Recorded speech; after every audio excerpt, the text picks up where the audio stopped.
Salut à tous les amis mineurs, c'est Stay Geek, j'espère que vous allez bien. Aujourd'hui, je vais répondre à la plupart de vos questions sur justement une caisse de minage. Est-ce que c'est avantageux? Est-ce que ça a des inconvénients? Et combien ça coûte une caisse de minage comme ceci sans les cartes graphiques et avec les cartes graphiques? Donc avant toute chose, comme vous pouvez voir, on est sur la BTC S37 au niveau de la carte mère, donc processeur intégrée et RAM Sodium de PC portable. On dispose d'une alimentation incluse de 1800 watts avec tous les câbles PCI pour venir connecter vos cartes graphiques sans dédoubleur. On dispose également en option de dédoubleur et on dispose également du disque dur SSD de 64 Go en version M.2. La caisse est fournie avec des ventilateurs Delta, donc ils ont une puissance, je crois, ceux-là de 7000 tours minute, donc c'est assez bruyant comme vous pouvez l'entendre. Mais voilà, c'est justement pour avoir de l'efficacité au niveau du refroidissement des cartes graphiques. Donc je vais vous montrer ensuite avec des 1660 Ti, donc là il y a 8 1660 Ti, qu'est-ce qu'on arrive à avoir comme rendement, est-ce qu'on arrive à avoir un refroidissement correct et est-ce qu'on arrive à avoir justement des températures qui sont assez basses. Ensuite, alors je vous montre ça tout de suite sur iOS. Donc là je vous montre au niveau de l'écran, donc vous voyez bien qu'il y a 8 1660 Ti. On est avec un rendement au niveau des MH. Alors attendez, les MH ils sont ici. Donc on tourne à 249,62 MH jusqu'à 250,30 MH. Donc elles sont toutes overclockées de la même façon. Au niveau des températures, vous voyez que les températures sont quand même plutôt correctes. Je dirais même très très bonnes pour une caisse de minage. Donc là je viens d'ouvrir bien sûr, donc l'air, il n'y a pas le même flux d'air. Mais si on ferme déjà, on a une réduction du bruit. Secondement, on a un meilleur refroidissement.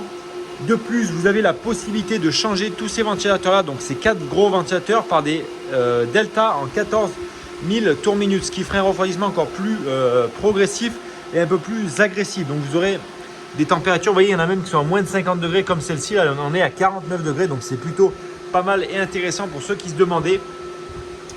Donc voilà, l'avantage de cette BTC S37, c'est qu'on va avoir justement moins de connexion au niveau des risers, moins d'erreurs de connexion au niveau des risers, au niveau des câbles et au niveau des câbles d'alimentation. Donc ça fait moins de connexion est égal plus de stabilité. Alors certes, comme inconvénient, on va avoir un peu ce bruit de sirène qui va être en fond. Mais si vous pouvez le mettre dans un garage où vous pouvez isoler le boîtier avec par exemple de la mousse acoustique ou de l'isolation, ou les mettre dans des racks comme ceci avec des plans, enfin avec un système de cloisonnement, ça pourrait être quand même beaucoup plus rentable au niveau du bruit. Alors vous voyez que ça chauffe pas énormément, hein, si on met la main dedans. Les ventilateurs ont une poussée qui est plutôt quand même continue et fluide. Ça c'est une question qui est revenue beaucoup de fois, c'est oui Stay Geek, mais là ça doit chauffer énormément, pas du tout. Regardez, je vais vous fermer le rig, donc on va quand même prendre quelques petits degrés en plus. N'obligez pas, on va fermer ça doucement parce qu'il ne faut pas oublier, ne pas créer de court-circuit. Voilà. Donc une fois fermé, on entend déjà que le bruit est nettement plus agréable et on entend même un petit bruit de flux d'air qui, comme quoi l'air sort bien ici, et là on a bien de l'air chaud qui sort, donc comme quoi le refroidissement est assez efficace sur ces cartes là. Donc là on va simplement observer le refroidissement, vous voyez qu'il n'y a rien qui bouge pour le moment, les températures restent quand même contrôlées et maîtrisées. Alors il y en a beaucoup d'entre vous qui vont nous dire oui mais là c'est parce que tu as mis des 1660 Ti, si tu mets des 3080 forcément ça va chauffer, etc. Alors oui, si tu mets des 3080, si tu en mets 8 ou si tu mets des 3090, forcément tu vas avoir peut-être des problèmes de chauffe. Après ça va dépendre de l'environnement, comme je me répète à chaque fois dans les vidéos, ainsi que de ta ventilation à l'arrière. Si tu mets des 3080, rajoute des ventilateurs Delta 14 000 tours minute. Ça va faire un putain de bruit, mais par contre derrière tu vas être, je te garantis, tu vas être frais dans ton rig.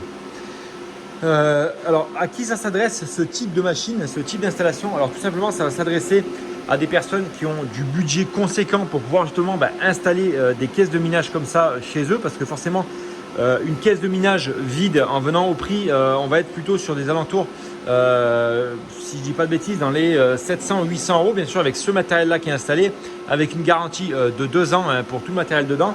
Vous pouvez en acheter moins cher sur AliExpress ou Amazon ou etc. Mais vous n'aurez pas de garantie de plus de 6 mois dedans. De ce fait là, c'est pour ça que ça coûte un peu plus cher. Ensuite on est avec de l'inox au niveau de l'extérieur, hein. Enfin c'est pas de l'inox réellement, ça doit être de l'acier, mais ils nous vendent ça pour de l'inox. Donc même si c'est de l'inox ou de l'acier, on s'en fout, hein. C'est pas censé être à la pluie pour que ça rouille. Donc ça, vous allez mettre ça dans des pièces, hop, et vous les empilez les unes sur les autres et vous allez avoir quelque chose de très très correct. Hein.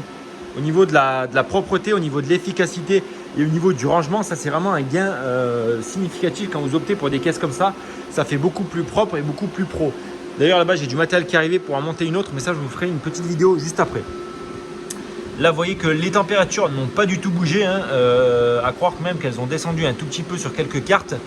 Et au niveau de la stabilité, on est toujours pareil, hein, il n'y a rien qu'à bouger vraiment. Donc voilà, ça répond un peu à toutes les questions que vous m'aviez posées sur ces caisses de minage là. Est-ce que c'était intéressant d'en acheter? Est-ce que ça valait pas le coup? Est-ce qu'il valait mieux un rig open air? Donc franchement, moi je peux que vous conseiller ces caisses là de minage sur des petites cartes style 1660 Ti, 1660 Super, 2060, 2070, 2080 et de la 3060 Ti et de la 3070. La 3080, moi personnellement, je ne m'amuserais pas à les mettre dedans parce que forcément, on sait que ça chauffe énormément. En plus, il y a du thermal throttling. Donc forcément, si ça chauffe, ben, ça va réduire les performances. Donc on va être un peu emmerdé de ce côté-là. Sinon, on est sur quelque chose, je vais vous montrer l'avant. C'est vrai que je ne vous ai pas montré l'avant. Attendez, il y a du bordel de partout ici.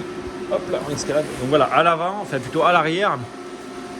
Donc au niveau de l'arrière, on a le bouton de démarrage ici, les 4 sorties des ventilateurs.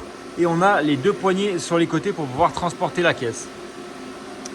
Donc là on a une ventilation pour l'alimentation, pour que l'alimentation puisse sortir l'air chaud. Et ensuite devant, comme je vous disais, donc là on a la sortie de la carte mère pour l'HDMI, le VGA, l'USB et Internet. Donc ça reste des caisses qui, on va dire, qui vont s'apparenter à plutôt du matériel un peu professionnel.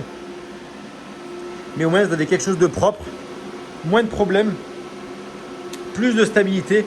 Donc moi je peux franchement vous le conseiller si vous voyez le minage de crypto-monnaie à très long terme et non pas à court terme sur les 12 prochains mois. Donc c'est pour ça que moi je vais adopter des caisses comme ça pour la plupart de mes rigs. Je pense qu'on aura une stabilité vraiment propre. Donc là, pour ceux qui se demandent, cette caisse de minage là est à vendre. On est sur un tarif de 7 999 €. Donc vous avez la caisse de minage. Donc ça c'est une caisse qui m'a été envoyée par justement un site internet, enfin un site qui est en développement. C'est pour faire de la pub, pour voir si justement ce type de produit peut vous intéresser. Mais voilà, donc il faut la vendre là ou sinon je la renvoie directement au fournisseur. Donc là on a une caisse de minage garantie. On a 8 cartes, donc 1660 Ti. Donc c'est du modèle, si je dis pas de conneries, c'est du modèle Asus TUF, donc les modèles TI. Les cartes sont neuves, elles sont garanties 2 ans. Vous avez facture et la garantie qui va avec, bien entendu. Donc je répète, le prix 7 999 €, livraison inclus. Donc voilà, j'espère que cette petite vidéo sur cette caisse de minage vous aura plu. Moi je vous dis à très bientôt, c'était StyGeek et je vous dis à demain.